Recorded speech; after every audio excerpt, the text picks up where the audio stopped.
আমাৰ বিটিচি নিৰ্বাচনৰ কাৰণে আমাৰ প্ৰস্তুতি আৰু পৰিকল্পনা বৈঠক আমি আয়োজন কৰিছোঁ। আমাৰ 40টা BTAD সমষ্টিৰ নিৰ্বাচনৰ বাবে আমি যিসকল পৰ্যবেক্ষক নিযুক্ত কৰিছিলোঁ তাৰ ভিতৰত 2টা সমষ্টি আমি বাহিৰত ৰাখিছিলোঁ। কিন্তু আজি আটাইকেইটা সমষ্টিৰ পৰাই মণ্ডল সভাপতি সমন্বিতে তত্ত্বাৱধায়কসকল, আমাৰ জিলাৰ সভাপতিসকল, দায়িত্বপ্ৰাপ্ত অভিভাৱক যিসকল মন্ত্ৰী, আমাৰ সংগঠনৰ বৰিষ্ঠ যিসকল কাৰ্যকৰ্তা, মৰ্চাসমূহৰ কাৰ্যকৰ্তা, MCLA, EM সকলোৱে আহি আজি এই বৈঠকত অংশগ্ৰহণ কৰিছে আৰু সকলোৱে এটা কথাত সহমত পোষণ কৰিছে যে আমি শক্তিশালীভাৱে BTC নিৰ্বাচনত আমি প্ৰতিদ্বন্দ্বিতাত নামিম আৰু BTRত বসবাস কৰা 35 লক্ষ জনতাৰ স্বাৰ্থত আৰু BTRত স্থায়ী শান্তি আৰু BTRত থকা 26টা জনগোষ্ঠীৰ মাজত সমন্বয়, একতা, সদ্ভাৱ আৰু শক্তিশালীভাৱে BTRত স্থায়ী শান্তি প্ৰতিষ্ঠাৰ কাৰণে আৰু এক অগ্ৰগামী প্ৰগতিশীল BTR নিৰ্মাণ কৰাৰ বাবে আমি এই নিৰ্বাচনত প্ৰতিদ্বন্দ্বিতা কৰিব লাগে। সকলোৱে এই ক্ষেত্ৰত সহমত ব্যক্ত কৰিছে আৰু সেই হেতুকে আমি অহা 20 আগষ্টলৈকে আমাৰ সংগঠনৰ যি ভৱিষ্যত কৰ্মসূচী, সেই কৰ্মসূচীসমূহ আমি প্ৰস্তুত কৰিছোঁ।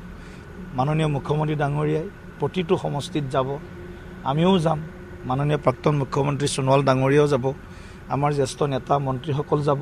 গতিকে প্ৰতিটো সমষ্টিত আমি দলৰ ভেটি মজবুত কৰাৰ কাৰণে আৰু কাৰো প্ৰতি শত্ৰুতা প্ৰদৰ্শন নকৰাকৈ, কাকো গালি নপৰাকৈ আমি আমাৰ ৰেখাডাল দীঘল কৰিবৰ কাৰণে চেষ্টা কৰিম।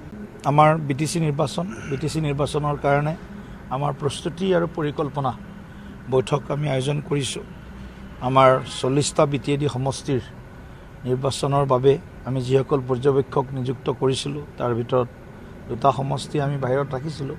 কিন্তু আজি আটাইকেইটা সমষ্টিৰ পৰাই মণ্ডল সভাপতি সমন্বিতে তত্ত্বাৱধায়কসকল, আমাৰ জিলাৰ সভাপতিসকল, দায়িত্বপ্ৰাপ্ত অভিভাৱক যিসকল মন্ত্ৰী, আমাৰ সংগঠনৰ বৰিষ্ঠ যিসকল কাৰ্যকৰ্তা, মৰ্চাসমূহৰ কাৰ্যকৰ্তা, MCLA, EM সকলোৱে আহি আজি এই বৈঠকত অংশগ্ৰহণ কৰিছে আৰু সকলোৱে এটা কথাত সহমত পোষণ কৰিছে যে আমি শক্তিশালীভাৱে BTC নিৰ্বাচনত আমি প্ৰতিদ্বন্দ্বিতাত নামিম আৰু BTRত বসবাস কৰা 35 লক্ষ জনতাৰ স্বাৰ্থত আৰু BTRত স্থায়ী শান্তি আৰু BTRত থকা 26টা জনগোষ্ঠীৰ মাজত সমন্বয়, একতা, সদ্ভাৱ আৰু শক্তিশালীভাৱে BTRত স্থায়ী শান্তি প্ৰতিষ্ঠাৰ কাৰণে আৰু এক অগ্ৰগামী প্ৰগতিশীল BTR নিৰ্মাণ কৰাৰ বাবে আমি এই নিৰ্বাচনত প্ৰতিদ্বন্দ্বিতা কৰিব লাগে। সকলোৱে এই ক্ষেত্ৰত